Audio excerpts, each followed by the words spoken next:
Good evening, everyone, and welcome to the April 30th, 2026 meeting of the Abington Township Board of Commissioners. May I have a roll call, please?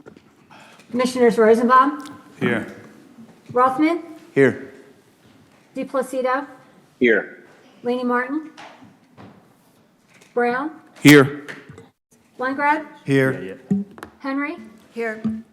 Zepone, Thank you. Young Gertz, Here. Spiegelman, Here. Hertel, Here. Schreiber, Here. Bowman, Here. Vice President Vahey, Here. President Hecker. Thank you. Please note that Commissioners Laney Martin and Zepone are excused this evening, and may we all rise for the Pledge of Allegiance. I pledge allegiance to the flag of the United States of America and to the republic for which it stands, one nation, under God, indivisible, with liberty and justice for all. Thank you. There must be something going on this evening. We have quite a large crowd, and we have a judge in our midst. So we're going to get started right away. We have the honor tonight of swearing in 3 individuals who are about to begin their service with the township. The first is our new commissioner, Jennifer Pertell, and she's going to be sworn in, I think, by the Honorable Ray McGarry. Is that right? So I guess we'll get that started, and then we're going to follow that with we are swearing in 2 new police officers as well tonight. I don't even think you go ahead down there. I don't even think I need to go down for that one.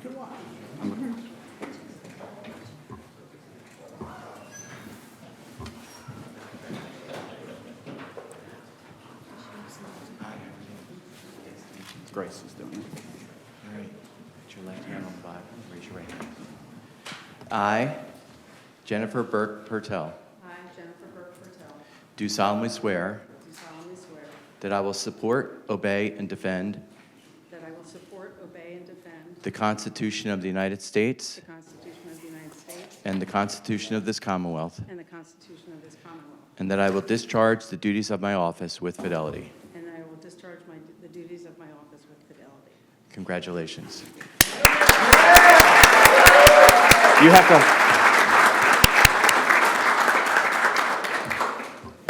Congratulations, Commissioner, and welcome. And Your Honor, the robe looks good.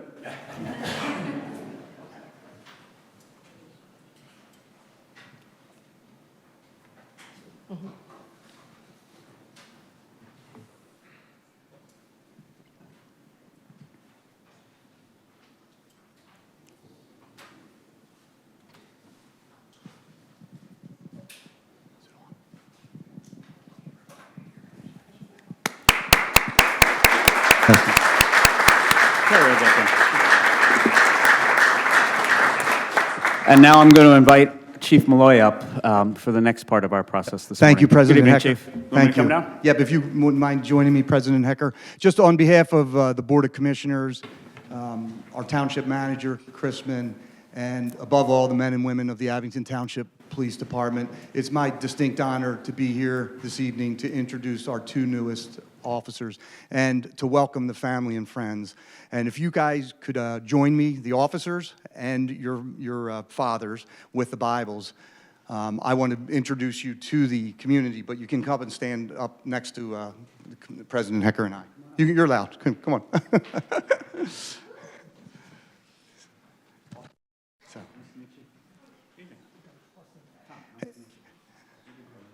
All right. Before President Hecker swears in our newest officers, I just want to give a brief introduction. This is Officer Ola Manzik, who was born in the Ukraine. He graduated from the Chamonix High School, where he was a standout football player, I think a linebacker there. Received a scholarship at University of New Hampshire, Division I, where he also played linebacker. He attended Temple University Academy, Police Academy, where he graduated with honors. Before joining the academy, he worked in private security with robotic dogs and other surveillance techniques.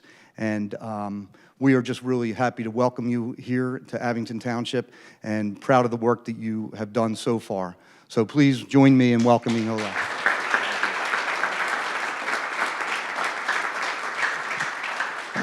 And we do have a Ukrainian community here in Abington, and that being bilingual will be just a special benefit, so we do appreciate that too.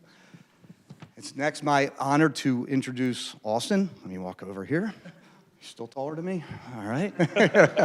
Austin Stout. He grew up in Quakertown, went to Quakertown Area High School. He attended Westchester University, where he also was a standout athlete, goalie, hockey player. Before he joined the Abington Township Police Department, he served 3 or 4 years at St. Luke's as an EMT. 4 years as an EMT. He also served as a police officer, seasonal police officer in Ocean City, Maryland. He too attended Temple University Police Academy and also graduated with honors. I think both of you were in the mid-90s, which we were really proud of your performance there. So I just would ask everybody to join me and President Hecker in welcoming our newest officers.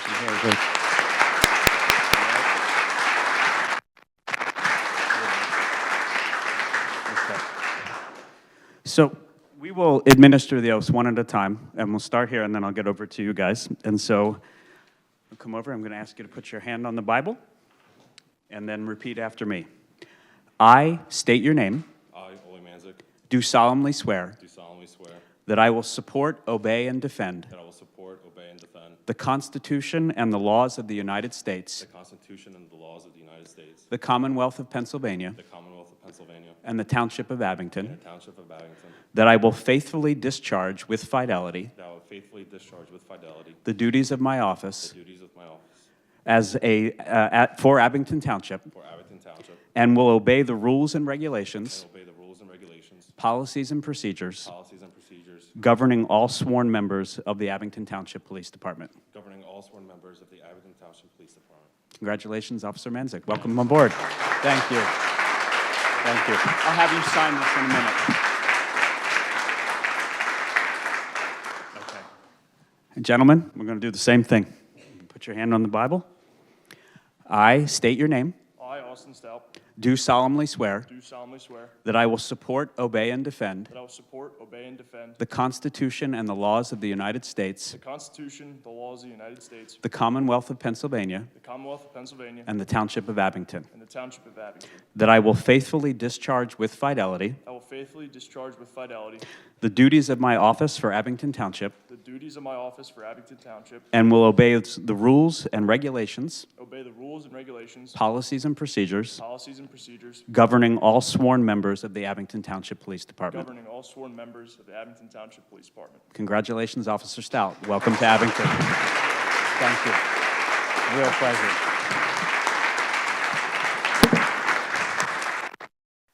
And real quickly, before we adjourn, I want to turn it over to Officer Stout and Officer Manzik. So first off, thank you everybody for in attendance. I appreciate it. Obviously, my parents are here, so back there, he held the Bible for me. Others right there in the front row, and then my girlfriend right there as well. And then obviously, welcome everybody else for coming, and thank you for showing your support.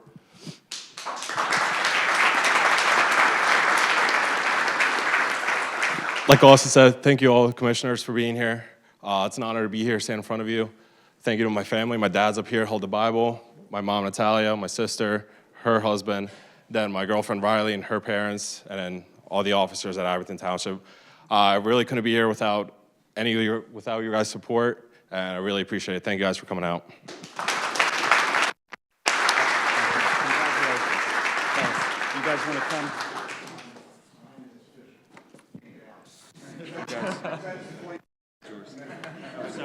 It's all good.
And we're not finished with the recognition just yet. We have one more recognition. Tonight we have the honor to recognize some of our newest Eagle Scouts, and I'm going to ask them and their families to come forward. Jack Eames, Charlie DeGeorge, and Xander Harinko. Is that how did I pronounce that correctly? Come on up. And Commissioner Rothman, come on down.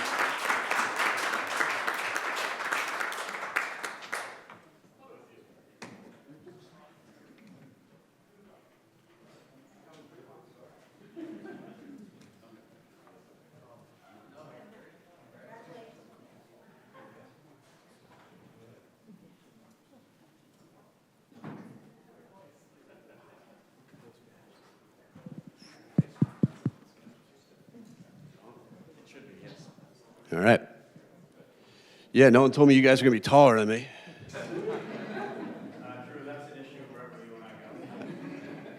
But still, no one told me.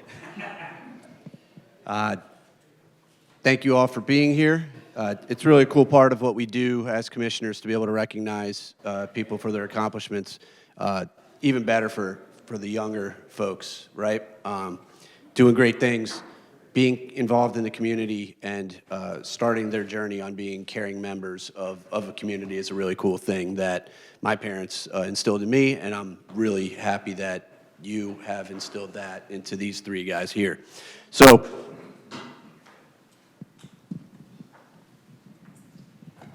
small hands is a problem too here. You know, an interesting tidbit is Xander's dad, Paul. I met him the first time I ever met Stu when we were playing soccer at SoFi. And I believe both of you got pretty injured bad, right? One of you broke your ankle, and so you guys just be careful around Stu and I. So I'm going to read we have a certificate of commendation for each of the three young men here, and I'll read it out, and then we can pose for pictures at the end, and if any of you want your family to come up for pictures too, just let us know. We'll make sure to accommodate that. So this first one is for James.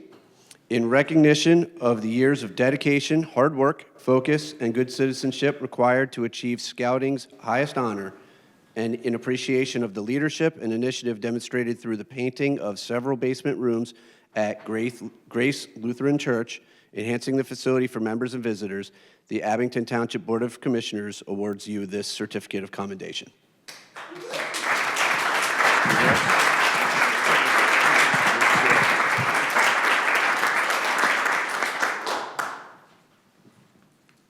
Charlie, you're next.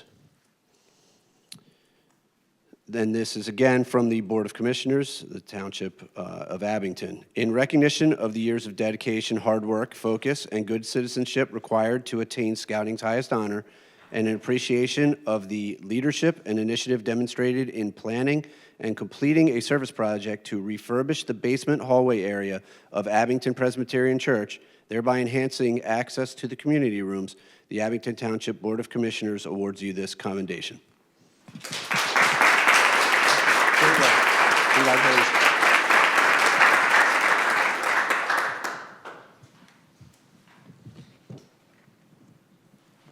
You know who's next?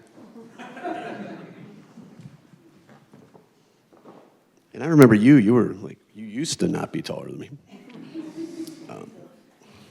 In recognition of the years of dedication, hard work, focus, and good citizenship required to attain Scouting's highest honor, and in appreciation of the leadership and initiative shown in planning and completing a service project to refurbish, build, and paint 8 benches for Abington Presbyterian Church and the historic cemetery across the street, enhancing these spaces for community members and visitors, the Abington Township Board of Commissioners awards you this certificate of commendation. Congratulations.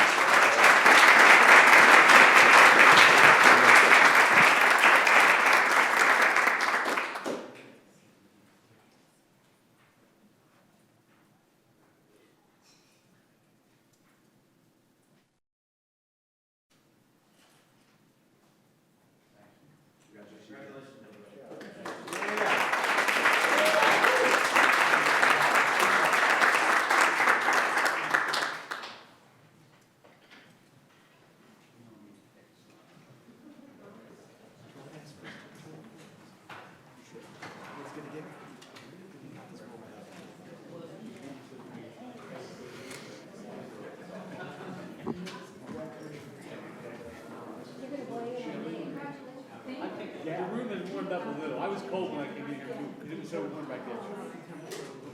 Okay. While folks are transitioning out, I have one other announcement to make, and that is that earlier this evening, the Board of Commissioners held an executive session to discuss litigation and real estate matters. And with that, I'm going to wait 1 second till the door is closed. I think we're good. Okay. And so with that, we will open it up now. We're going to turn to the meeting for public comment on the matters on the agenda this evening. If you wish to speak, you'll please come forward. You'll have 3 minutes. Talk about the EAC appointment and the new commissioner appointment. My name is Adele, K-U-B-E-L, and I live in Abington. Ian Costello utilizes the term shared perspective in his letter requesting an EAC position. The shared perspective of the EAC is dictated by the Board of Commissioners. The EAC agenda prioritizes the priorities of commissioners. Commissioners' priorities are set by billionaire developers with Jefferson Hospital connections. The Environmental Advisory Council has no independence. Sadly, Mr. Costello's letter gives no mention to the severity of Abington's environmental decline. Acres of park trees are standing dead or dying in the park. Many are covered with choking vines. Unnecessary tree cutting has meant habitat loss for animals, including deer. 100 preserved, vibrant trees were cut down under Mr. Manfredi's watch and commissioners. Commissioners in the EAC failed to respond at all. Instead, the preserved land gets housing from the involved developer. It makes no sense. Planting young trees does not replace mature trees. The environmental advisory's compliance with commissioners has left Abington citizens victims of poor governance. The EAC needs members that are not vetted and controlled by commissioners. Shared perspective has left Abington a trash shell of a community. Shared perspective has meant 15 commissioners that vote 100% together 99.9% of the time. In 5 years of careful observation, I have not seen any discussions that amount to anything. 2 or 3 sentences from a commissioner every 6 months counts as serving your ward? Jennifer Pertel has been carefully vetted. The vetting process guarantees a shared perspective. Unfortunately, the shared perspective is dictated by billionaire developers.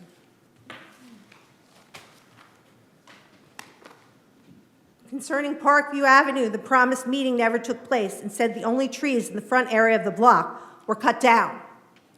People were notified by mail. The Goldman Fox Pavilion extended, it seems, its parking lot and is getting rid of trees. The promised meeting never took place.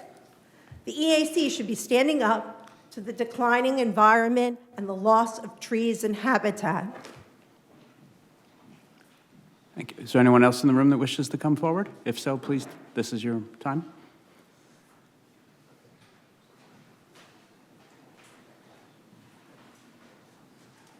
Good evening, Commissioners. My name is Patricia Gallagher. I'm co-chair of the Shade Tree Commission and co-author of the joint review letters for SPS Technologies with the Environmental Advisory Council. The STC and EAC have thoroughly reviewed the proposed plans for the SPS Technologies request for waiver of land development and have met with SPS twice, both publicly and in a working group meeting. Our discussions were productive, and we appreciate SPS's collaborative approach. Our initial review letter of January 26th recommended denying the request for waiver of land development. However, our most recent letter, dated March 16th, recommended conditional approval contingent on SPS meeting all the conditions set forth in our revised letter. Part of the reason I'm speaking now is because the revised review letter was inadvertently omitted from the original agenda packet, but it is on page 484 of the revised agenda packet.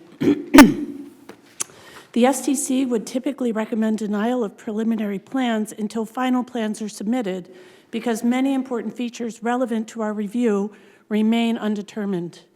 However, in light of the unique circumstances of this application, including the discretionary waiver that SPS seeks and the public pledge from SPS to continue to work in good faith with the EAC and STC as it finalizes its plans, we believe that preliminary approval of the application is appropriate, provided that such approval be contingent on the conditions set forth in our review letter. In our meetings with SPS, we discussed many features that would improve the environmental impact of the facility and worked to understand SPS's position on including or not including those items. Not all of the features that we would desire to see were incorporated into the most recent set of plans.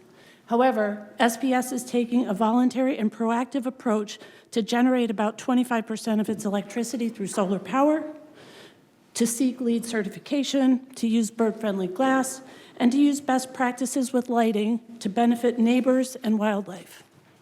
The STC also appreciates SPS Vice President Dan Geer's sentiment that he wants to be proud of the landscaping and other environmental features at the site.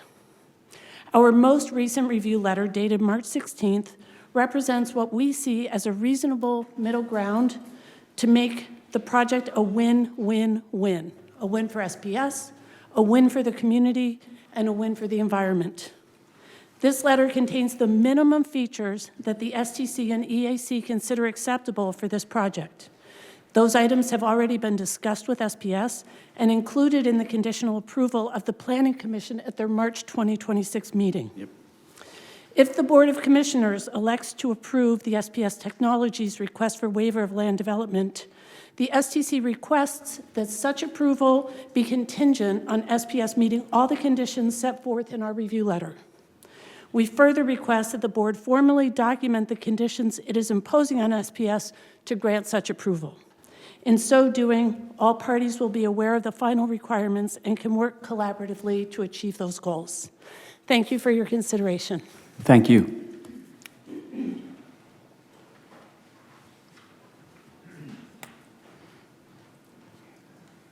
Good evening, Commissioners. Good evening. I'm Mitch Gertz. I'm the Vice Chair of the Environmental Advisory Council, and we've worked very closely with SPS and the Shade Tree Commission to develop our comments and conditions. We fully support SPS's move to stay in Abington Township. We believe very strongly that they are very committed to making this as environmentally friendly as possible. And I echo the STC's concerns about the board requiring the conditions to be implemented by SPS, and we fully support SPS's activities. Thank you. Thank you. Is there anyone else present in the room that wishes to speak?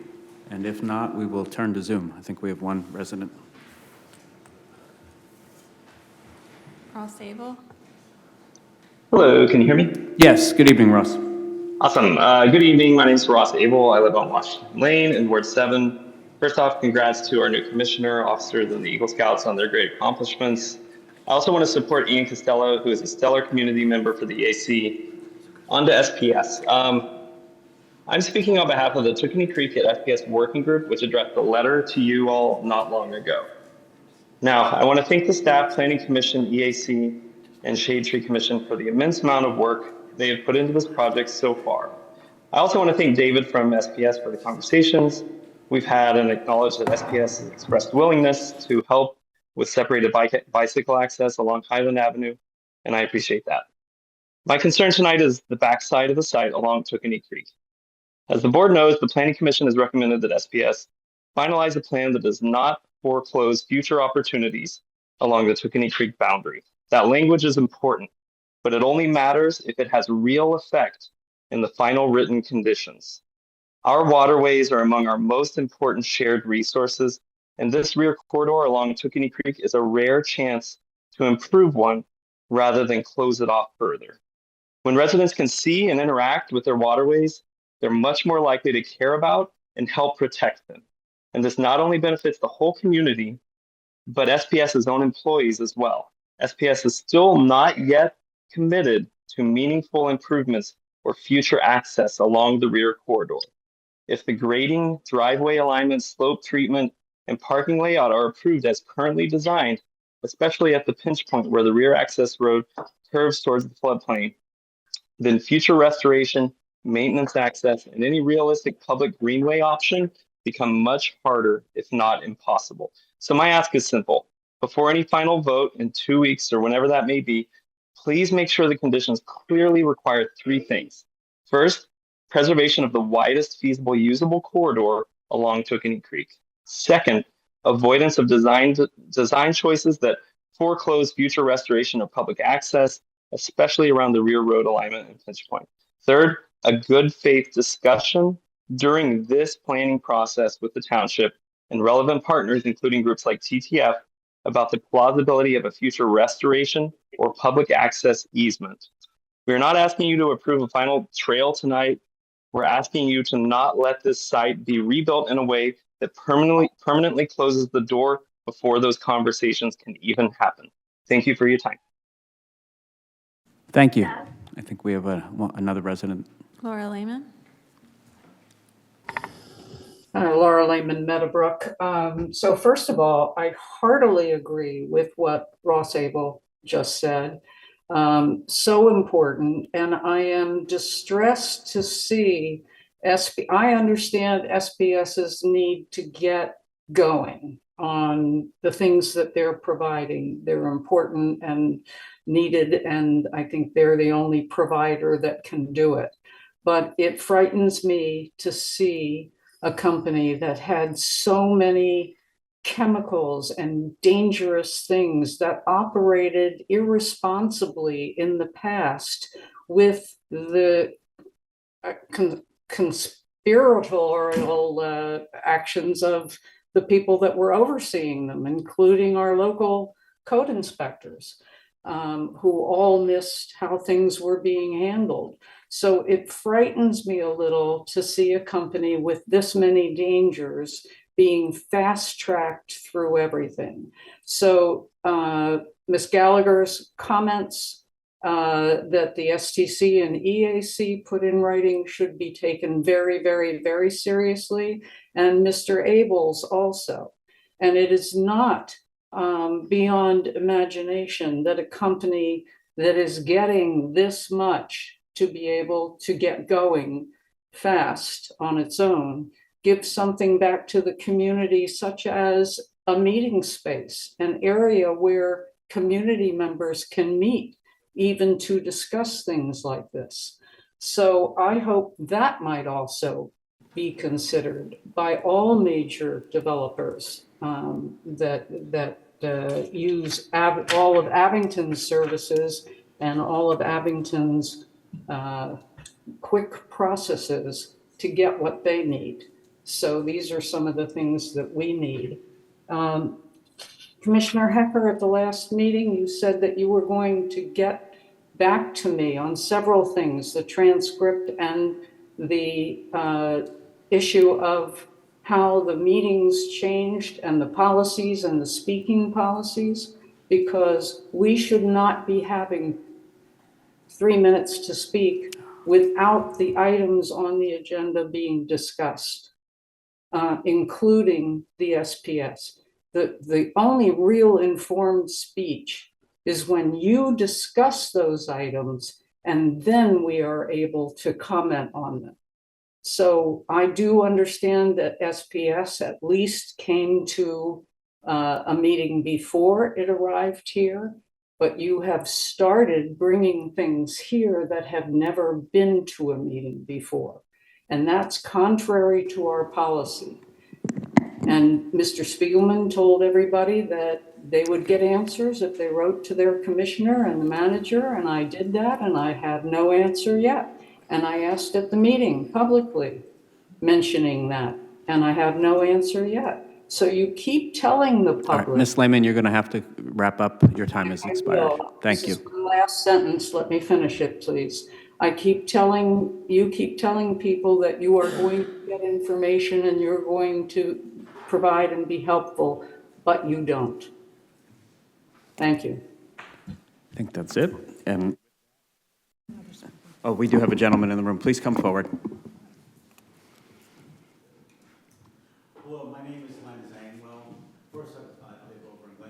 Yeah.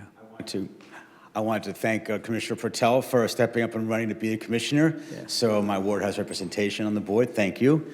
That's what I mentioned first. My main comments tonight are about SPS. And there's a meeting, I think 2 months ago, where they presented some plans, and they seem to be very open to working with the township and the community. And for a major multi-million-dollar corporation, I thought that was pretty impressive on a lot of different issues that I have really not been privy to. But I wanted to specifically endorse the remarks of I believe Ross from the Tacony Frankfurt watershed about the public access issue. And also in context of the bicycle plans that Abington has been implementing. I think that area, Highland Avenue, Tacony Creek back there, is a phenomenal opportunity to have to start some connectivity between other trails in the township and also other trails in the region. You may be familiar that the circuit trails are a system of trails throughout the Delaware Valley. It was a goal of 300 miles, 350, now 425. Now the goal is many more miles as more townships get funding and build more segments of trails. So I would hope that there could be a way, if it's through conditions or however the process would be, to allow some some connectivity access to the trails, bicycles, walkers, either Highland Avenue or the creek back there, working through the various engineering issues which I know exist back there. So I think SPS has been a good neighbor as far as like everything I can see, everything I've heard in the process before and after the fire, and they seem to be committed to be good neighbors now, but it'd probably be a good idea to write that into some kind of flexibility in the future for public access back there or on Highland Avenue, given I know there's a lot of constraints with military, security, engineering, flood, and so forth. So I endorse what TT have said. I endorse connectivity and hope the township can keep that in mind as they make the final vote for the plans on this in a couple weeks. Thank you. Thank you for your comments. Okay. Now with that, we will now turn to the consent agenda, and I will turn to Commissioner Lori Schreiber. Thank you, President Hecker. I would like to make a motion to accept the 2 items on tonight's consent agenda, and I so move. Second. It's been moved and seconded. All those in favor? Aye. Aye. Any opposed? Motion carries. So we have no unfinished business, so we will move right into new business, and I will turn it once again to Commissioner Schreiber. Thank you. We have 3 items this evening under new business. The first is BOC 03043026, which is a presentation and discussion of a waiver of land development request for LD 2504 1900 Kenmore Avenue, SPS Technologies. Am I turning it back to you? You can turn it back to me, yeah. Okay. The preliminary and final land development plan, and I'm turning it back over to President Hecker. Thank you, Commissioner Schreiber. Good evening, sir. You just want to introduce yourself, and then we'll get started. Good evening, everybody. Rob Lewis from Kaplan Stewart, counsel for SPS Technologies. Good evening. Welcome. Thank you. Shall I jump right in? Excellent. I do have a whole team with me here this evening, including Dan Gear, Vice President of SPS. We also have our team from Precis Architects, headed up by Kyle Litsky, who you will hear from momentarily. We also have our civil engineers from Bowler, including Lindsay Bralinger and Cornelius Brown. I think between all of us, we can hopefully answer any questions that the commissioners have. But before jumping into a brief presentation to the board, I'd like to just set the table a little bit, if I can, because I do know that, as with the Planning Commission presentation, this comes before the commissioners in a little bit of a different context than a traditional land development. You've heard this evening the fact that this is a request for a waiver of a land development. So I just wanted to set the table if I could. I'm sure everybody recalls, we're all in the community. We all know what happened a little over a year ago. SPS suffered a catastrophic fire. And we do want to take this opportunity to extend our thanks again to all the emergency service personnel, first responders who handled that so incredibly well and kept our community safe. So again, thank you to all of them who responded. And it wasn't just those first 4 or 5 days. It has been ongoing, and we do appreciate that. And so on behalf of myself as a community member, but also SPS, we want to say thank you. The fire itself effectively destroyed SPS, excuse me, SPS's manufacturing facility that had been a fixture of Abington Township for more than 100 years. For those that may not know, SPS principally manufactures fasteners for the aerospace industry, serving every major aerospace manufacturer from Boeing to GE to Rolls-Royce, and including the federal government. They produce hundreds of individual parts that simply can't be produced by anyone anywhere in the world. The fire and thus the closure of the plant immediately put the aerospace industry in jeopardy. Without SPS's parts, most aircraft that we fly on daily or that the military needs to use can't be built and can't be serviced. So as soon as the immediate concerns of the fire began to subside, our team was assembled and to get started on figuring out whether to relocate or rebuild here in Abington. The desire has always been to rebuild, but a critical element to that decision has always been timing. As I mentioned, without SPS, the aerospace industry would come to a grinding halt. We quickly engaged with the township and with the community to discuss that rebuild process and share SPS's vision for what a rebuild would look like. In short, a state-of-the-art manufacturing facility has always been the goal here. The township has been incredibly supportive from members of this board to the staff, thank you, to the retained consultants. It has been a team effort, and we greatly appreciate all the efforts. And time has always been of the essence, and everybody has really responded, and we appreciate that. After numerous meetings with the township and even Jenkintown Borough and with the community, we were able to identify some challenges in a rebuild. But because of that cooperation that we received from the board, from staff, and from the consultants, we were able to work with the township quickly to address those and lay out a path for a rebuild.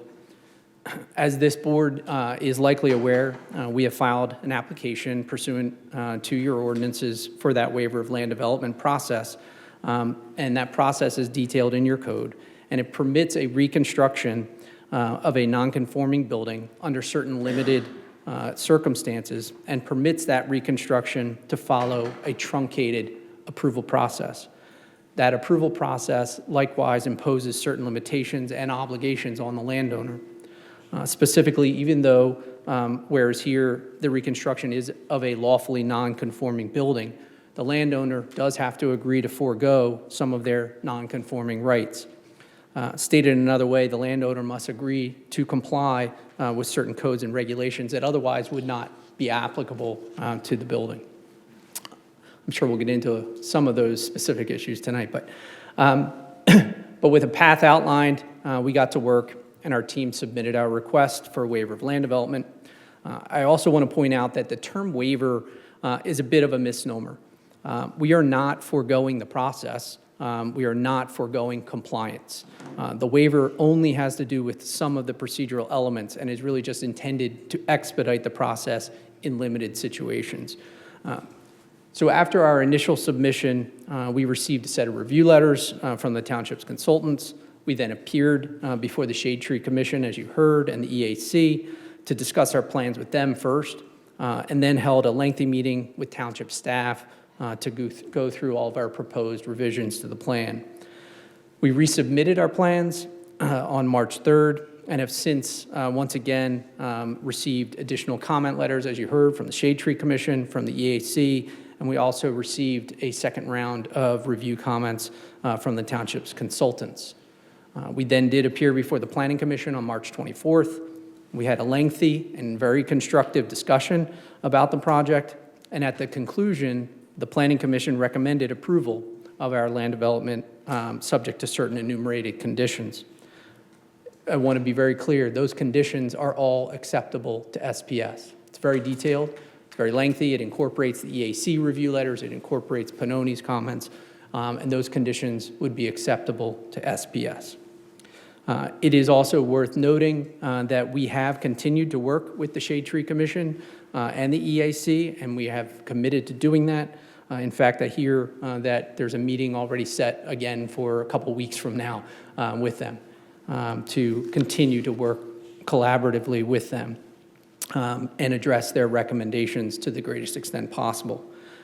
Those recommendations include things like alternate planting species, relocating some plantings, and from the Environmental Action Committee side, working on our LEED certification, things like that.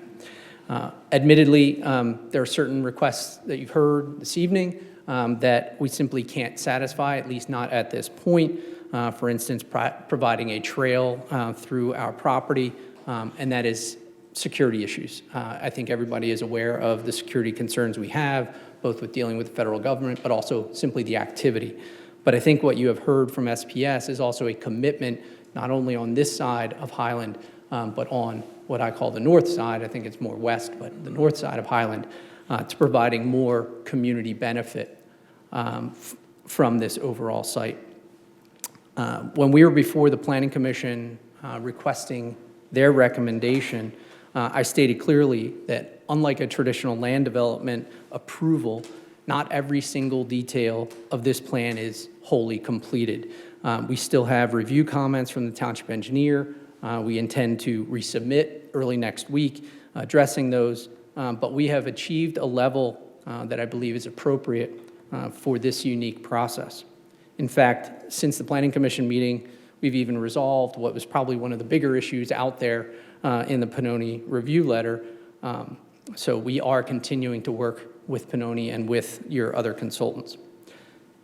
As I said previously, the intent of a waiver of land development is simply an expedited process. It is not absence of input or absence of compliance. We understand that we still must resolve to their satisfaction the township comments, and which are all will comply, by the way, in the latest review letter. And we have committed to continue to work with the Shade Tree Commission to refine the aspects of our landscape designs. So we're here this evening to present our plan, request that the commissioners approve the waiver of land development so that this critical project can continue to move forward. Lastly, it's also very important to note that this is really phase one of the SPS project.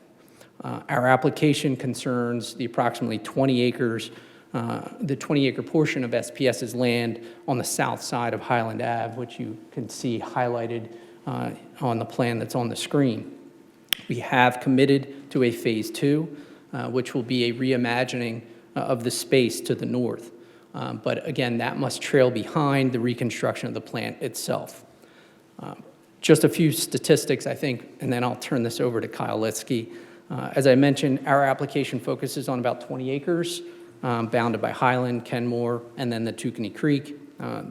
That site has been home to an approximately 415,000 square foot manufacturing facility that was non-conforming to almost every dimensional requirement in Abington Township's ordinances. Everything from impervious coverage to building height, setbacks. Despite the protections that are typically afforded to those nonconformities, as part of this process, we have agreed to reconstruct the facility in compliance with many of your current zoning codes. Most notably, the proposed reconstruction will comply with all setback requirements. As you will see, no longer when you come down Highland Ave forever, if you were coming down from Wyncote, you would just run into a massive 4-story brick building that was almost on the roadway. That will no longer be the case, and Kyle has some wonderful images that will show you how that will transform for everybody. We're going to reduce the overall footprint and size of the facility, reducing building coverage from 414,000 square feet down to about 344,000 square feet. We will significantly be reducing the height of the building. You'll also see that in Pannoni's review letter with respect to our compliance. Our project will also provide stormwater management facilities that comply with Abington Township's stormwater code as well as state and county regulations. Today, there's nothing. There's no stormwater management on site. It simply sheds off of all the impervious surfaces into the Tookaney Creek. When we rebuild here, we will have fully compliant stormwater management facilities. In conjunction with that, we will bring the site into compliance with current regulations for impervious coverage as well as green space. and our lighting facilities will all be brought into compliance with current codes. With the construction of a new state-of-the-art facility, the building itself will also now comply with all current building codes, all things that I think are very important to everybody sitting on that side. With that, I certainly have spoken too long already. I'm going to turn it over to Kyle Litsky from Precis, and he will walk the board through a presentation of the plans itself. When Kyle's done, we're happy to answer any questions. Okay, thank you. We appreciate the Thank you. introduction. Sir. Good evening, sir. Good evening. Thank you, Rob. Rob does such a good job of speaking. I wanted to just keep going through the architecture. But thanks, everybody, and thanks to Dan for getting us involved in this project. About 9 months ago, we started working with them in some early planning stages. I'm going to quickly go through the presentation that was presented at the Planning Commission meeting back in March. Just to give a lay of the land of the project, we'll talk about some of the perimeter concepts through the civil land development process that we've gone through. We'll just kind of get into it here. So let me go back a second. So overall site, true north is kind of on a 45 diagonal heading to the top right. Okay. For purposes of the orientation of this site plan, we're talking about north being planned north. So the corridor along Highland is the north side of the building. Kenmore runs along the east side. We have our access road starting off of the northwest corner of Highland. You come onto the site at that location, enter a secure access gate, and onto the rest of the west and south end of the property. There is a visitor parking lot on that northwest corner of the building. There's an existing employee parking lot in the lower portion that will remain as is. That area of the parking, which is about 150 cars plus or minus, will be potentially restriped, but the reason we can't really get into adjusting that or modifying it is it's within the 100-year floodplain. So we're introducing new parking areas on the west side of the building and some about 20, 30 cars on the south side as well. We have 2 loading dock areas. One to the west side is where the receiving comes into the manufacturing part of the facility. And then on the south side, we have another loading area as well that comes out of the logistics side of the building. The southwest corner is where the central utility plant, that's where all the utility services come into the building. All the major mechanical, electrical, plumbing, fire protection equipment is all housed in that central utility plant. The north end of the building is a 2-story office building. It has a main public entry, visitor entry, as well as on the northwest corner out of the parking area, there's an employee access at a lower level because of the grade change on that side of the site.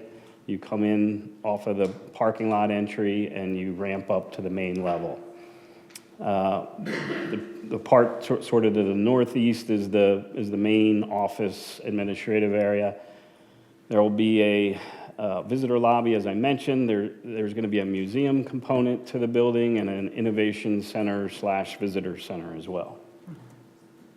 So just dialing in a little bit on this 20-acre parcel, which is the main part of the site on the south side of Highland. As you can see, we have some on-site stormwater management, which Rob was mentioning, is all now contained within the site. To the south side is an underground stormwater basement. To the east side, we have an above-grade bioretention basin, and then another small bioretention basin just to the west of the central utility plant there and just to the south of the parking area. As you can see, the roof has about 188,000 square feet of solar panels. So we're covering about 85% of that roof with solar. This project is headed towards LEED Gold. We are currently at a strong LEED Silver position, but we're pursuing LEED Gold to try to get over the hump there.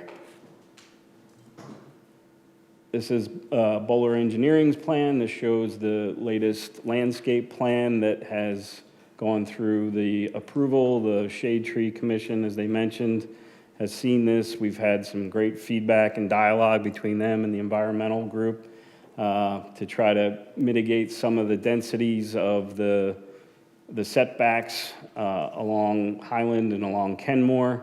As Rob mentioned, the existing building, which you'll see in the next slide, came very close to the sidewalk edges along Kenmore and along Highland. There wasn't any room for landscaping in the previous edition of the building. This respects the 50-foot setback requirements as these front yard buffers on both Kenmore and Highland. The density of trees and the variety of trees as spelled out in the zoning is being met on both those street fronts. This is kind of a 3D aerial view of the building from the northwest corner, kind of overlooking the lower level side of the elevation change across the site. You can see the vastness of the solar panels on the roof. We have some skylights as well. The front part that you see there with a lot of the brick, sort of paying homage to the existing building that was predominantly brick exterior.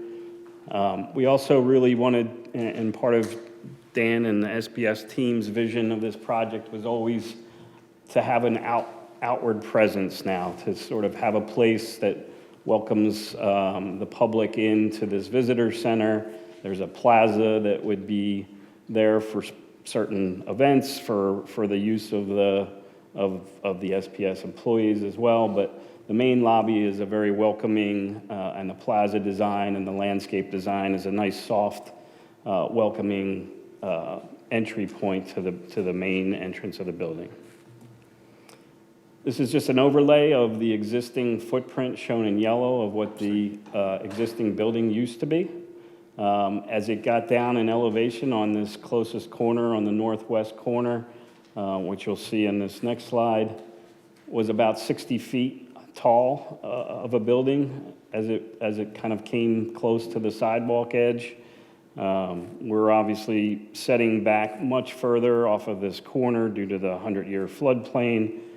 So our building, in response to the current zoning requirements, is respectful of that building edge being mitigated by a nice buffered landscape. The building height is also being reduced from what currently existed. So that image kind of shows the difference between what was and what will be. A little bit of an aerial view, kind of looking over that visitor parking area. You can see the security gate access in the distance for the employee parking areas. And then this is as you're walking up Highland and getting close to the entry point of the plaza. We really wanted to sort of break down the landscape, and this has been one of the benefits of working really closely with the Shade Tree Commission. They have an in-house landscape guy that's been very instrumental in helping us celebrate the plaza and the building more so than just simply meeting the requirements of the landscape and tree planting. Just a little bit of a dusk shot here to show that how the building would kind of light up at night. There'll be plenty of life safety lighting around the perimeter of the building and the parking areas all along. We're going to have a streetscape street lamp that runs up along the sidewalk along Highland and Kenmore as well. Again, just some previous context of the existing building before the fire. Elevated plaza here, just an aerial view of that. The fountain would be a feature item in the plaza. There's going to be a lot of the history of SPS and their 100+ years of existence on this site that's going to be celebrated within this plaza space, within the lobby space, and then the big glass read on the left side there is the Innovation Center, which will have a museum component to it as well. This is just a pulled back view across the north side of the site from the kind of the ball field perspective across the existing parking lot, just looking across. And this is intended to show a little bit about the challenge of what we're working through with the zoning requirement for tree planting versus what we've been working with the Shade Tree Commission and our landscape group to sort of better enhance that plaza and identify it and celebrate that open front door of the new facility. This is off the corner of Kenmore and Highland Avenue. Just shows, this is a small little parking area, sort of a short-term parking. Emergency services would be coming to this location. There's a emergency call box just inside that door. This is also where the break room of SPS is located. They may have some outside doors that also open out onto a little bit of a patio area there. Just showing the tree buffering as well on this northeast corner of the project. Oops. And then the other entrance off of the southeast corner where the access road comes back out onto Kenmore, just showing some of the security fencing and gate access control off of this side, showing the sidewalk that's running, a new sidewalk that's now running along the, I guess that would be the west side of Kenmore Avenue as it butts up to our tree buffered landscape area, and our stormwater management basin is sort of just on the other side of that tree line there. And that's it. Any questions? Oh, there will be. Before I open it up to all of my colleagues, I want to give Vice President Vahey, who's online with us, the opportunity to begin the discussion among the board since this is in his ward. And Matt has been central to all of the township efforts throughout. So, Matt, the floor is yours. Thank you. Can you guys hear me? Yes. Great. So first, apologies I'm not there in person tonight. That's my terrible calendar management and no lack of respect for this process. So we're going to be there very, very much. So as I know, it's been just over a year since the fire destroyed SPS, the facility. Since then, it's been my #1 priority to have an efficient land development process so that we have the safest facility that exceeds or meets modern standards. And I believe we're meeting that goal tonight, and I'm very, very excited about where we are right now. And I think we're getting much, much more. I do want to thank all of my neighbors, everyone in Glenside, and that includes Jenkintown Borough, Cheltenham Township, Acton Township. You have all been extraordinarily patient throughout this process, all the disruptions that the fire and the aftermath caused. Your collaboration has been truly awesome to get to where we are today. I want to thank SPS for listening to us. This project, I know, represents both your goals, but it also represents the community input that you've been receiving. You've held town halls, you've met with people individually, you've been completely very, very accessible. And it personally has been a pleasure to get to know the SPS leadership better, Dan and David. And I don't have a special line. They literally will speak to anybody that wants to talk to them. So just the amount of transparency and accessibility has been a terrific, terrific partnership. I'm looking forward to that partnership growing over the next many years. I do have a few questions. I do want to address some of the comments as well. And so not sure who will be best to answer. So, let's hopefully be flexible. So first, when the fire first occurred, there were a lot of detours and they were very disruptive. I know we probably are not at a stage to have like a traffic plan for how we're going to deal with construction, but I do want to make sure that, so I guess it's not a question, but more of a demand, that any need for detours are communicated well in advance to township staff and myself so that residents can be alerted and prepare. I don't want to be in a situation where we have an extended detour where cars are diverting off Jenkintown, Highland, or Easton Road on some of the local roads that can't handle that traffic. Second, I'm sorry, not many questions, a lot of demands. The construction hours, I still get complaints about this. The work should not be starting before 7 a.m. So we do need to be mindful of that. It's not I don't hear this often, but it's enough that we just be really mindful that this project is like right on top of some people's houses. And especially on the weekend, 7 a.m. is as early as we can start.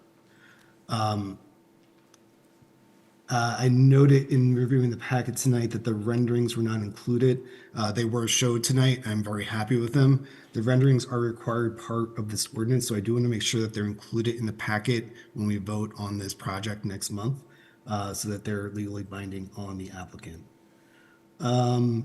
I did have a question about the EAC and shade tree conditions, but I heard both the attorney and the architect address those. They will be met. That is incredibly important, and I think represents the commitment that SPS has had to not just building a state-of-the-art facility, but protecting and improving our environment, especially our watershed. I did so I actually do have one question, and that's regarding employee parking and access. There's two access points, one off Kenmore and one off Highland.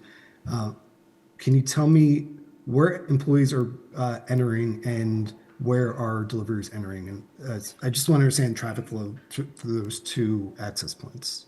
Yeah, so the main access point for employees is off of the Highland Avenue on the northwest corner, that low part of the site.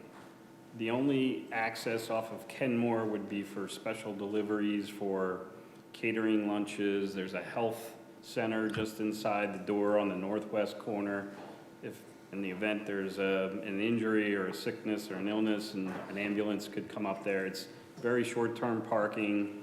The other entrance is really the main entrance for all truck traffic, all employee parking as well. Sorry. Okay. Employee parking entrance is primarily all on that northwest corner, the west side. Even the south side parking would access off of the Highland Avenue access road. Okay. And then I'm not sure we're at this point in the design process yet, but there was a comment about chemicals and how they were stored and how they may have created safety issues, and I'm not validating that being a true statement or not. But can you speak to this precautions you're taking in this reconstruction to protect those chemicals from fire or other hazards? Yeah, on the, I don't have the plan up. Can we share the plan? If I just go to start. Oh, it's not. No, this was a presentation. Can I put it back up on the screen? Oh, put it back. Sorry. Oh, I thought you meant there was a different one. No, this is it.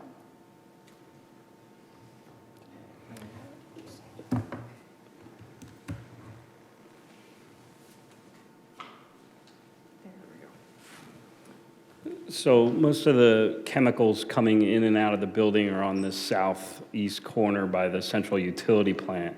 There is a hazardous chemical shed that is fire rated enclosure. It's a prefab unit fabricated for just that use. It's very small quantities that are located in there.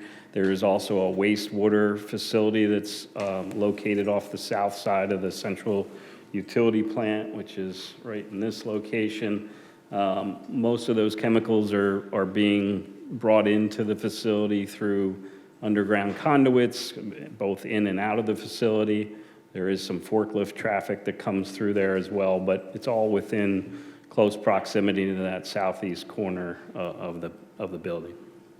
And what do you mean by fire rated? I'm just a little naive on that point. So the material shed itself is a 4-hour rated, fire rated enclosure.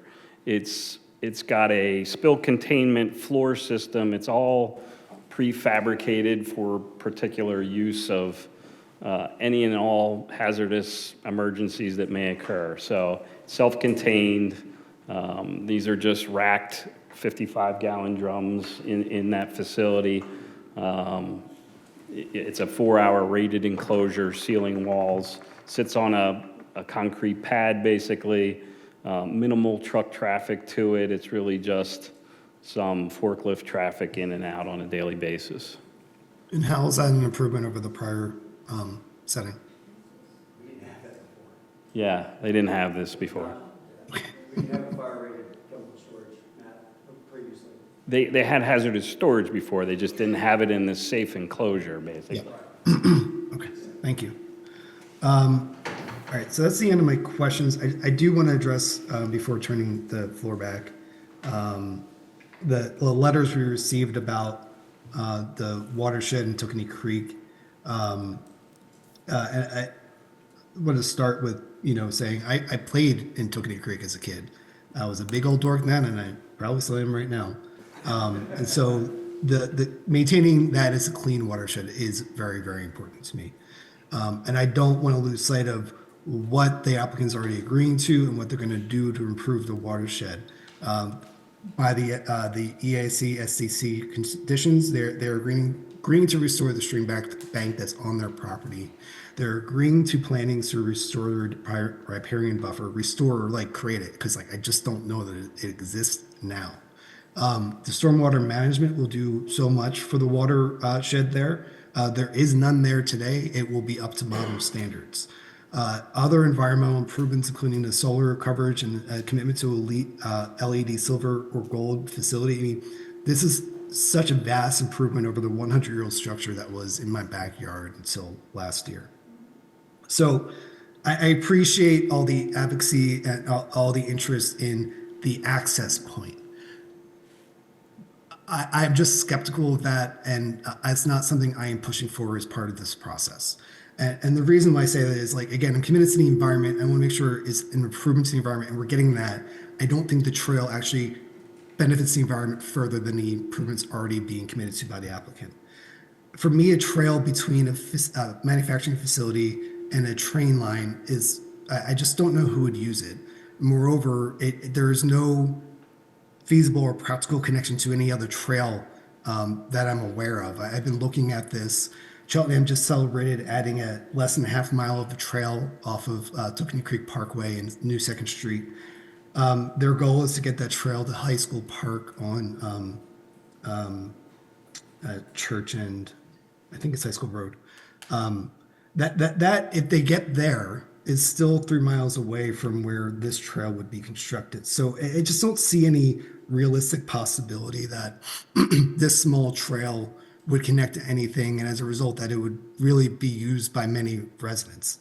On the other hand, we have heard twice tonight, multiple times over the last year, commitments in public by SPS to work with the community to make improvements to Hallowell Park, which is the part of the property that is either to the north or east, however you're looking at it, from the current facility. That has been part of the township's park plan. We've been looking to do something there for many years, and we now have a willing partner to make that happen. They also want to work on a separated bike lane on Highland Avenue. That's also part of the township plan. So they're working on things that we've set as goals. And I don't want us to lose sight of all these really amazing improvements because they're resistant to this one aspect, which while is laudable, I can't get behind, put my effort behind given the lack of connectivity and what I view as a lack of actual improvements in the environment. So I don't want to naysay or dismiss the very good and positive activism by our residents, but this is not something that I personally am not going to get behind. I don't want to slow down the project given how much benefit we're going to see as a township. So I'll leave it there and look forward to the comments and questions from my colleagues. Thank you, Matt. I'm going to open it to the floor. I know Commissioner Spiegelman wanted to speak. And is there? All right. Can we dispense with the politeness? I'm sorry. That's my nature. Thank you, President Hecker.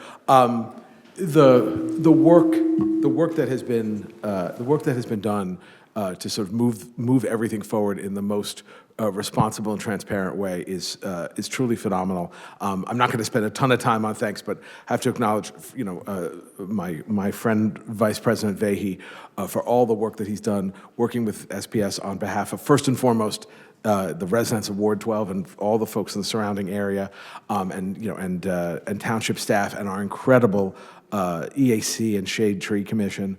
And certainly SPS has been, they've been very forthcoming. I've had very easy access to sit down and meet with you.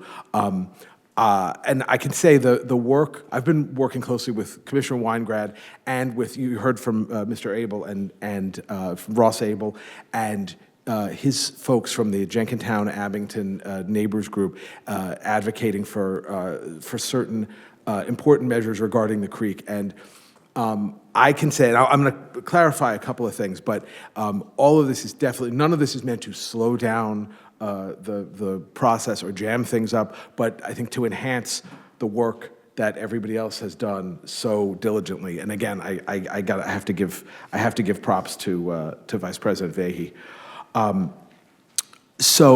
Actually, I was fortunate enough to have a meeting with David Dugan from Precision Cast Parts, which is, of course, SPS's immediate parent company, who is out from Portland, Oregon. And he sat down with me and Morgan Selkirk, who's the Chief of Staff for State Rep Ben Sanchez. And we had a very productive meeting where we discussed a lot of these matters. This was just last week. Again,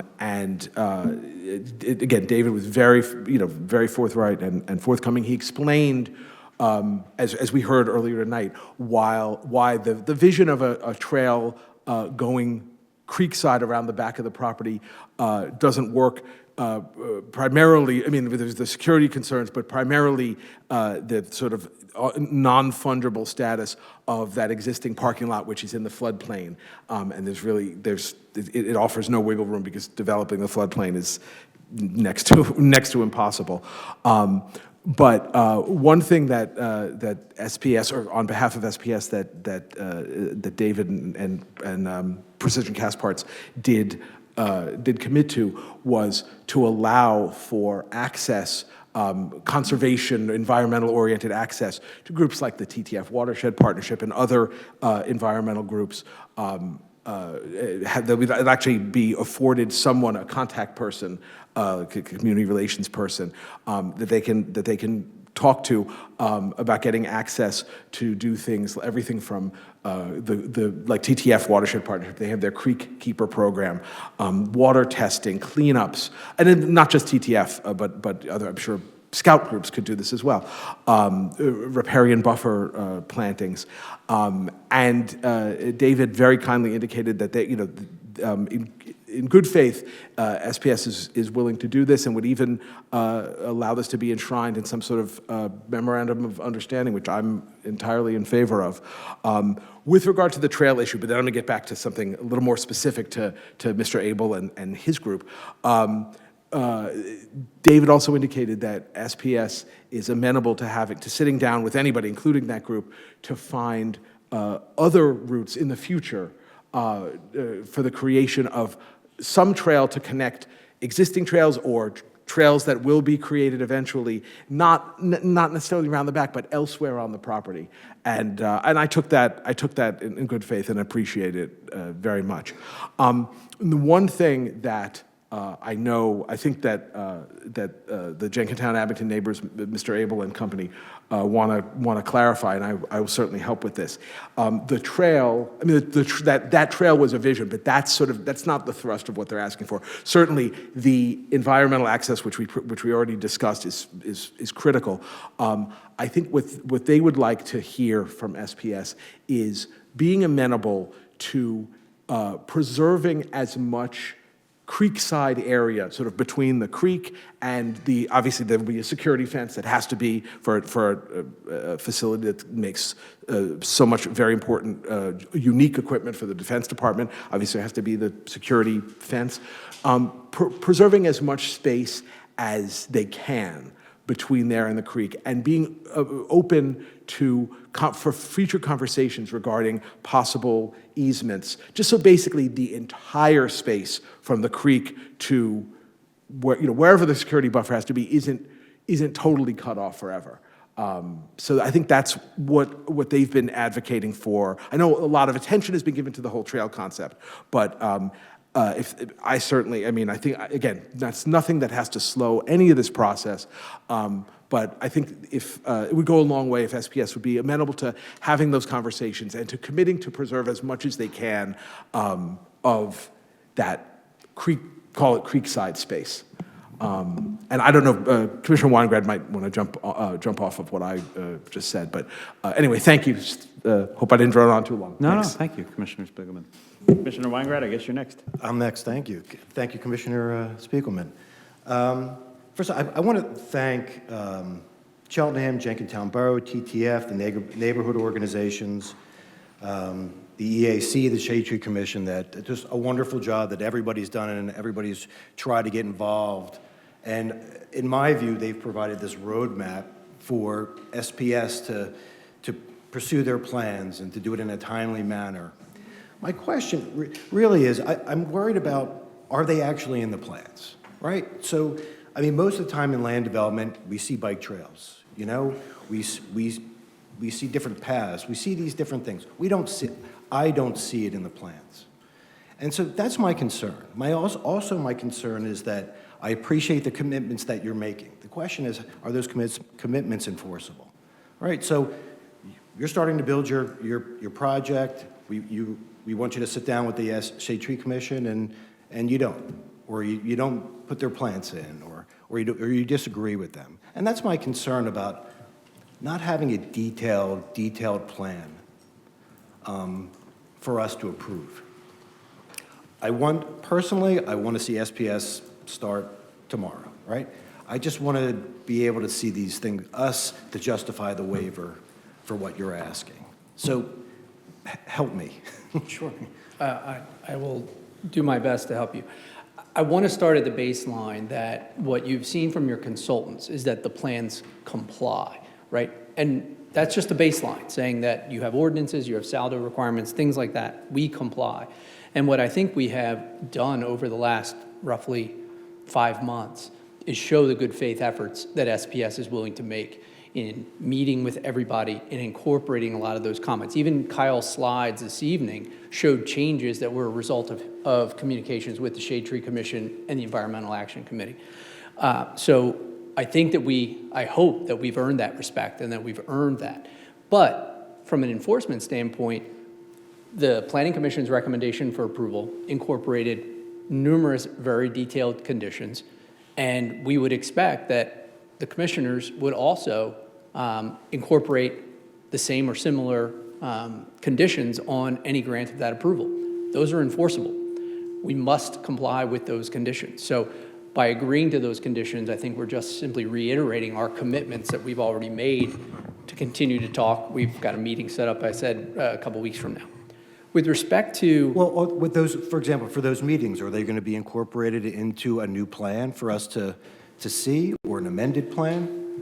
The way the waiver of land development is supposed to work and is set forth in your ordinance is that we have a compliant plan, and at the end, when we are done working with those consultants, we would have another plan, and that will ultimately get recorded. But the waiver of land development process is supposed to allow us to get to a compliant plan so that we can keep moving forward while we work out details like species of trees. And what you saw in Kyle's plan, there's some relocation of some trees to open up that facade. Things like that that are considered more minor details because they don't go to the heart of simple compliance. Every developer that comes in here is just going to pound on the table and talk about compliance. And that's not what we want to do. We want to continue to work with the Shade Tree Commission to get it right so that when it's built, it looks right. And that's what we will continue to do. Landscaping's not going to go in on this site for a year. You know, we've got a lot to do between now and then. So we can continue to work with the Shade Tree Commission, and those plans will be resubmitted as that process goes along, reviewed by all your consultants, reviewed by the Shade Tree Commission. And we're happy to discuss them with all the commissioners. And that's what we would continue to do. Right. What you're asking for is a waiver, and you may be entitled to it. I mean, the waiver is discretionary on our end, right? We don't have to. I personally want to see something as detailed as possible that shows us that Shade Tree Commission, or these other groups that provided this roadmap, that it's placed in there. And again, not to belittle this, but like, I appreciate your commitment to talk to everybody, but I guess I'm a lawyer, right? I'd like to see stuff in writing so that if it's not complied with, there's an enforcement provision. And that's, I think, where we are. We have worked in that enforcement mechanism is there through an approval subject to conditions. that we have to comply. And it is important to point out, I mean, the plans that we looked at tonight, the beautiful pictures that Kyle has put together, I mean, that's only a fraction of what has been submitted and resubmitted a few times. Lindy, what's our plan set, 60? 80 sheets? I mean, that is every single detail is in those 80 sheets of plans. And each of our response letters that have gone back to Pannoni or to the township have detailed how we've complied with the various comments. And a lot of those comments are Shade Tree Commission comments, what we're doing. I'll just pick one. The bird-friendly glass, that came up, and that's on our plans that are being submitted on, I think it's Monday. Tomorrow. We know the percentage. I guess they talk about bird-safe glass in terms of the diminishment of percentage of birds being striking the glass. So we are responding in that kind of detail. And for example, trails.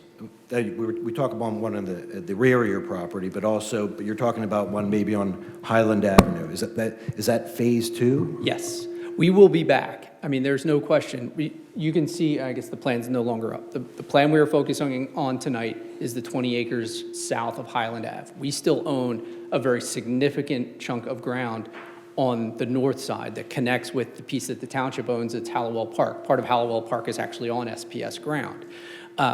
And that is phase 2. As everybody that's been out there in the last year, that's a critical area right now for SPS to be able to operate. They're utilizing some of that. And during construction, we will have to utilize some of that parking.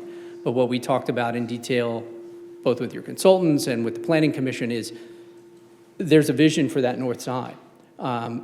We are hoping that we get to the point that what Kyle described in terms of the employee parking spaces all on the south side, that we can find agreement with your zoning officer, with your solicitor, that is sufficient to serve all of our needs, so that really all of SPS's operations would be south of Highland Ave, opening up the ability to have a wonderful new community benefit on the north side, whether that's expanding the park, whether that is providing a trail from Kenmore over to Highland and into Hallowell Park. That's all up in the air. And what we did say, I think at the very first meeting with the community when we were over at the middle school or high school, was we want community engagement on that piece of it, because SPS can't tell you what the best thing is to do over there.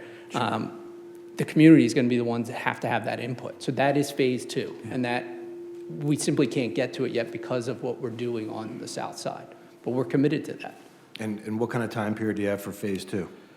It's probably 2 years out before we can even free up that space. Dan? Yeah, absolutely. I mean, we're talking about sometime, spring, early or late spring of 2028 when we actually be up to construction, up and running with the plant, starting to qualify that location. Look, all I would ask, and I want to see SPS succeed. I want to see them move forward. It's not that I don't. I'd like to feel comfortable, with as detailed plan as possible and incorporating all those things into a plan that our advisory boards have put forward, that Cheltenham, that Jenkintown has put forward, that TTF has put forward.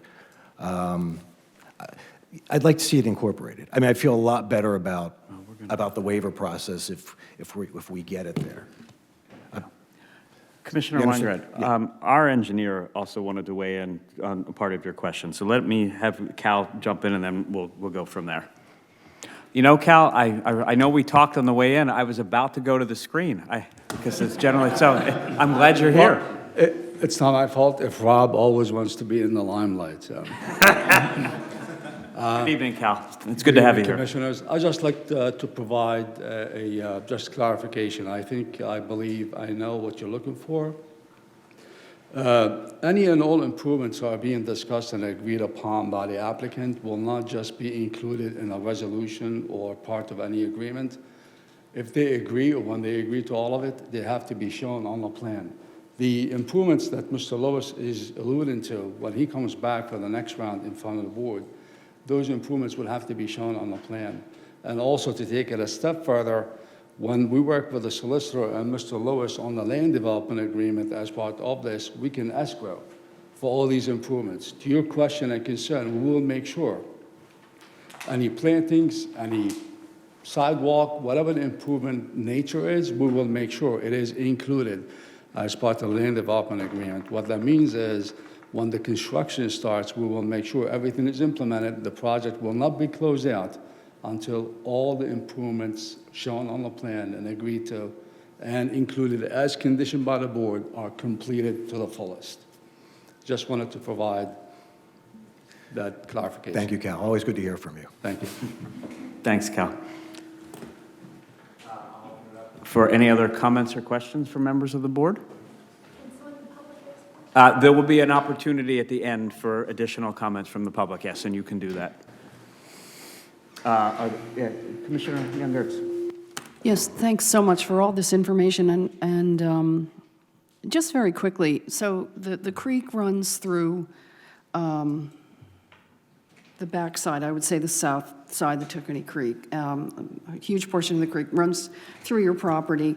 And as such, your stewardship of that creek has an impact on surrounding communities and what have you. I notice in the joint letter of our Environmental Advisory Commission and the Shade Tree Commission, there's talk, and I don't believe it's fleshed out in terms of planning, but could you speak briefly right now about the stormwater regulations and all? I know you're going to have a smaller footprint building. You're going to have, you're under, I think, federal regulations to manage the stormwater and the basins, the bioretention basins. Are they, is this, how far are you in planning all that? I'll give it one quick shot.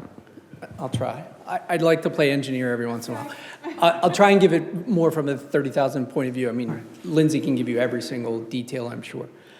As we started, right, the site today has zero stormwater management whatsoever. Every single raindrop that hits the ground probably just sheet flows either off our parking lot or off our building and heads into the creek, picks up whatever it picks up, and gets to the creek unmanaged. We have now implemented, and all the details are in all of our plan sheets. They've been reviewed thoroughly by Mr. Hassan's office in terms of compliance with Abington Township Stormwater Management Ordinance, the county, and the state regulations, modern, up-to-date regulations. The best way to summarize stormwater management in general is that you have to do three things. You have to control the quantity of runoff leaving the site. You have to control the velocity at which it leaves the site, and then you have to control the quality at which it leaves the site. Three things we have no controls over today whatsoever. So our stormwater management plan will comply both with the managing how much stormwater leaves the site. We're obviously increasing green space, so there's more opportunity for infiltration. We have some limitations on this site in terms of infiltration because it's considered a hot spot and you're not supposed to infiltrate. We all know that piece of it. But the other two components are still there as well, which means one of the biggest things is controlling the rate at which stormwater runs off. Today, if we have, last night we had a big storm, right? We had a pretty heavy storm. I'm sure that parking lot had some pretty high velocity water going off of it into the creek. Well, we've got E&S out there today, but it would have otherwise. So we have to, through these stormwater management facilities, both the underground basins as well as those bioretention basins, we have what's called managed release. So we're slowing that water down. So when it goes down the embankments into the Tookoonee Creek, it is going at a slower rate. It's also going to be better stabilized so that you're not eroding that bank. That's the main point of velocity. So you hold it back for a while and you slowly release it. But the third component, which is probably most important to the watershed, is the quality of water that's leaving here. So nearly all of the water hitting our site, whether it hits a parking lot or hits our building, is going to go through the stormwater management system, which then filters that water and makes sure that you're getting out some of those harmful, whether it's greases and oils that are sitting on a parking lot or whatever it is. So it's filtering that water before it leaves. None of that happens today. It just sheet flows. So that's kind of from a 30,000-foot view of what all those stormwater management facilities are intended to do. And simply by implementing that, it's probably the biggest impact that SPS can and will have on the Tookoonee Creek and that watershed is by improving the water that's leaving our site. Did I do all right? You did great. Accurate. Another 2 minutes, you'd have your engineering degree. So, are there other comments or questions for members of the board? Okay. We appreciate your time and the partnership and all of the thought that has gone into this. We will be bringing this back to a meeting in May. I'm not sure which one yet. I'll confer, and we'll get that to you as quickly as we can. Thank you for your time tonight. We appreciate it. Okay. We'll now go back to Commissioner Schreiber. We have 2 more items of new business this evening. Thank you. Second item is BOC 04043026, motion to authorize the township manager to sell excess township vehicles and equipment at the next scheduled auction at J.J. Kane Auctioneers as listed in the attached exhibit, and I so move. Second. It's been moved and seconded. Are there any comments or questions from members of the board? Hearing none. All those in favor? Aye. Aye. Any opposed? The motion carries. And the last item this evening is BOC 05043026, motion to award the 2026 Super Pave Materials bid to Eureka Stone Quarry, Inc. in the amount of $1,426,290 and authorize the township manager to execute the contract and to reject and authorize the advertisement to rebid the 2026 ready-mix concrete engineering retaining wall block, storm sewer inlets, and manhole bids. And I so move. Second. It has been moved and seconded. Are there any comments or questions from members of the board? Hearing none. All those in favor? Aye. Any opposed? The motion carries. And that concludes our agenda. That concludes our agenda for this evening. So we'll open it up for public comment. And you're welcome to come forward. You have 3 minutes.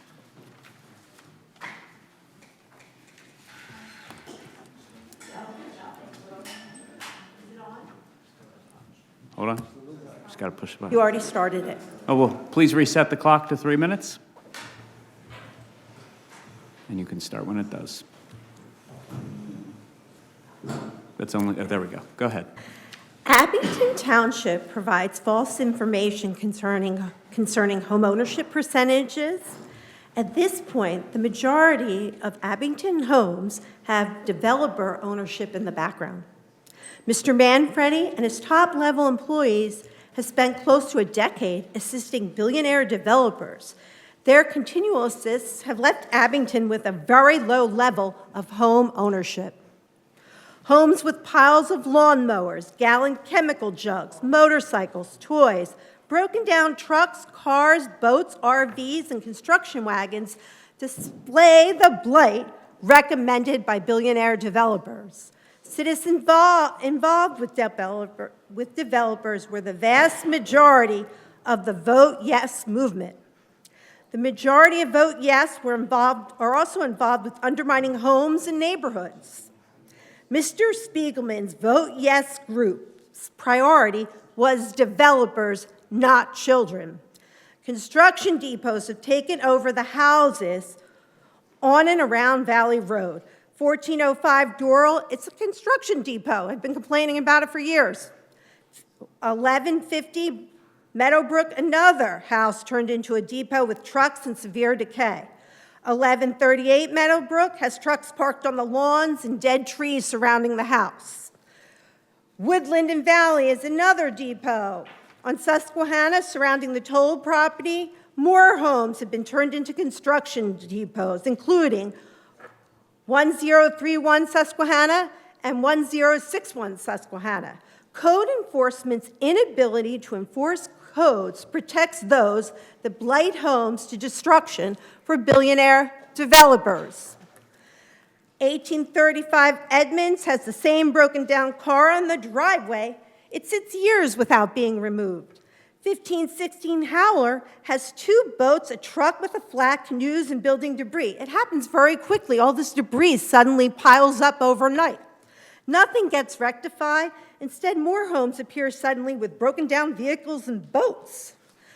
I've asked the police department to step up. So far, I haven't seen any movement with any of the broken down vehicles that are actually more than eyesores. They're fire hazards at this point. The connectivity that you continually back is exactly what billionaire developers want. This allows developers to build homes and apartments that will not have much of a parking lot, saving them millions of dollars.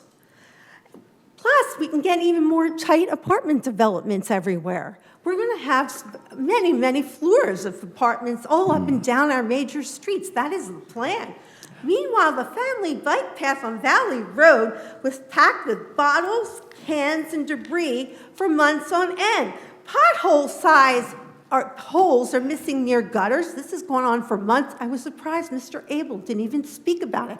The family bike path is mainly blocked with debris, continually making it a hazard to use. Thank you for your comments. Your time has expired.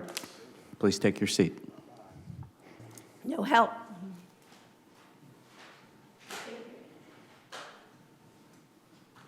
Good evening. Good evening. I'm Alexandria Cleel from Jenkintown Borough. Thank you. Hi, I'm Ann McCaffey, also on Jenkintown Borough. And we just wanted to see the Jenkintown side of the presentation. And we wanted, The south is never shown, really, where the trees are. So as you go around the building, you see the Abington side, not so much the Cheltenham side and not the Jenkintown side. and where are the storage chemicals? Where's So if you have the list of questions, we will work with you to get those answered. I don't have the answers to, and to your question about, we wouldn't be showing Jenkintown side development because we don't have jurisdiction over anything that happens on Jenkintown property. But it's Faces. It's Oh, facing, the street, I'm sorry. It's- Yeah, okay. I'm sure that there are views that show that we're not front and center. Do you have other questions? I'm going to No, those are the two really at this point, because because as you are all aware, when the fire happened, my colleague here witnessed the Yeah. fire, and the fumes all went into the homes On that side, yeah. on that side, as well as, so this is a real concern. So We understand. So we will make sure that you have the opportunity to have your voices heard in that regard. Thank you very No, much. for sure. Thank you for coming out. Thank you. Yep. And congratulations, Jen. Thank you. Please come forward. I will. Hi, my name is Len Zhang, won't get again.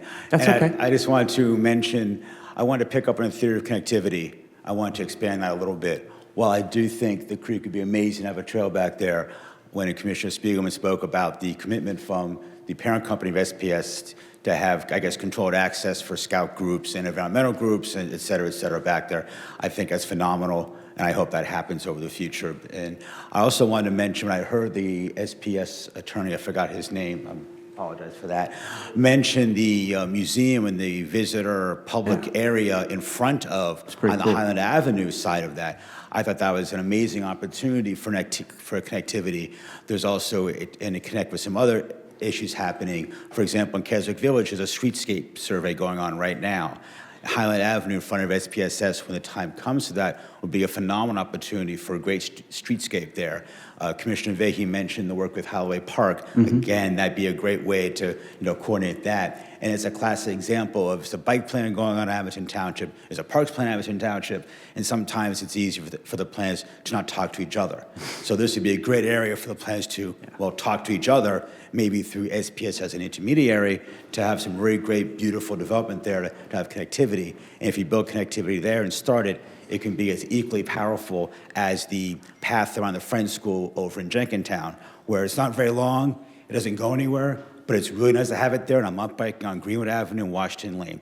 And thank you for your consideration. Thank you. Thank you.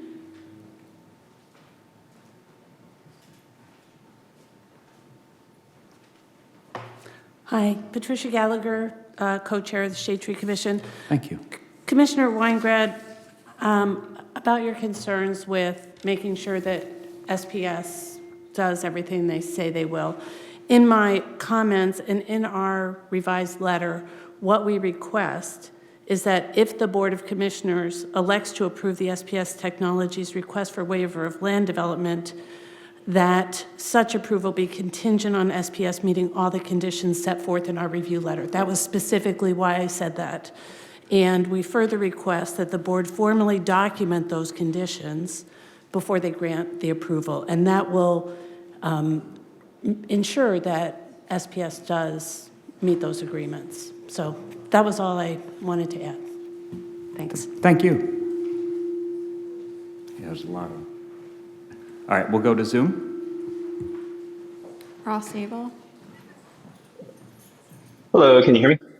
Yes, Ross, thank you. Awesome. Hi, yeah, again, Ross Abel on Washington Lane with Jenkintown Abington Neighbors and Tookanay Creek at SPS Working Group. I wanted to follow up just briefly and clarify for those who weren't aware. Part of is folks from the PA Environmental Council, Philadelphia, the Circuit Trails Network, and so this might go if say there were a trail on the backside. The Tookanay Creek Trail across the way, momentum recently with funding.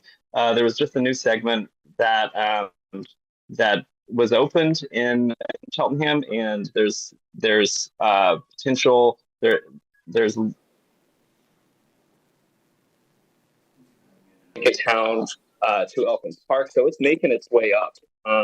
And in the future, this could connect all the way to the Wissahickon. It could go all the way down Tookanay Creek Trail to the Delaware River.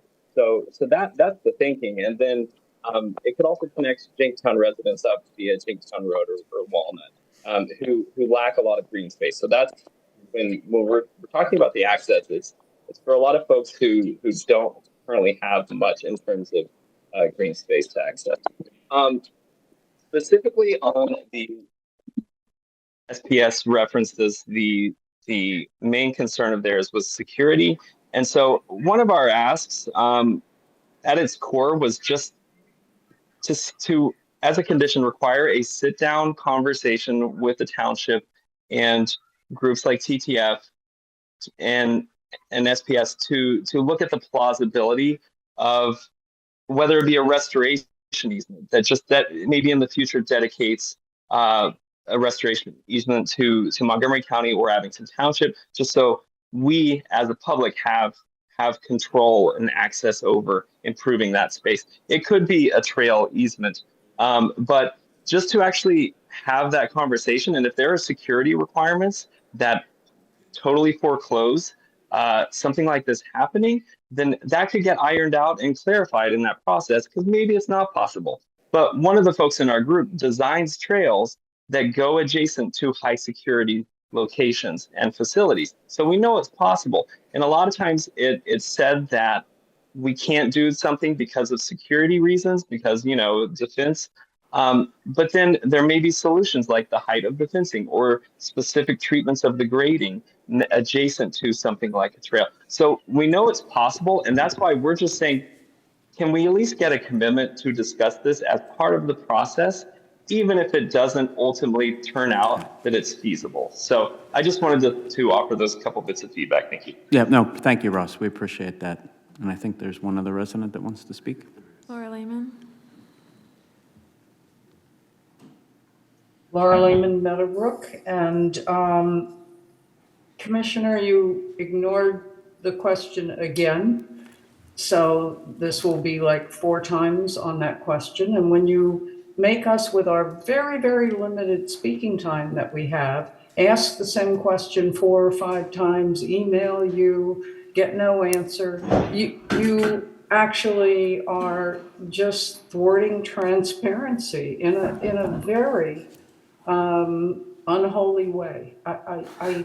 I know residents in this township deserve better, and many, many residents have told me again and again that they have asked for answers and gotten nothing. And so we need to fix that.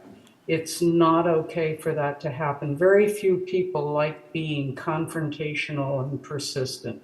So it's unfortunately, there's a few of us who are angry enough at seeing that happen to other people that we will take up the flag and actually try and change this dynamic.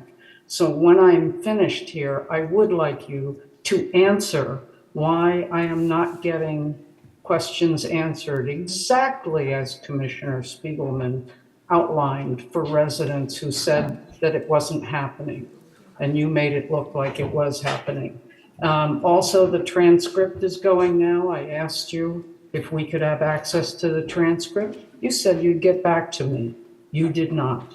Okay, the microphone that cuts out when people clap or any other noise, it just shows a completely paranoid Board of Commissioners, or perhaps just the head of the Board of Commissioners, who is afraid that somebody might say something that they don't want them to hear.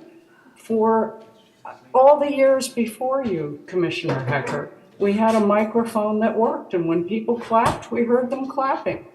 And yes, once in a while, somebody would shout something from the room. But if you had people shouting often, then there's a problem with the management and what's going on in this township. And we should be able to hear that. So we don't want you cutting it out. And please get rid of that rope. There is no reason for that rope to be here. Before you came, we had no rope, and nobody has threatened you. This is totally ridiculous. The rope went up after somebody tried to give you petitions that hundreds of people had signed, and you didn't want to take them. And she approached you to give you the petitions. That's absolute nonsense. We need to change the dynamic in this township. Supposedly, the people in this township are at the top of the organizational chart. Nobody at the top of the organizational chart in any organization would allow the people under them to treat them in this manner. Ms. Lehman, your time has expired. Please conclude your comments. Will you please give me an answer to those things right now? Thank you for your comments.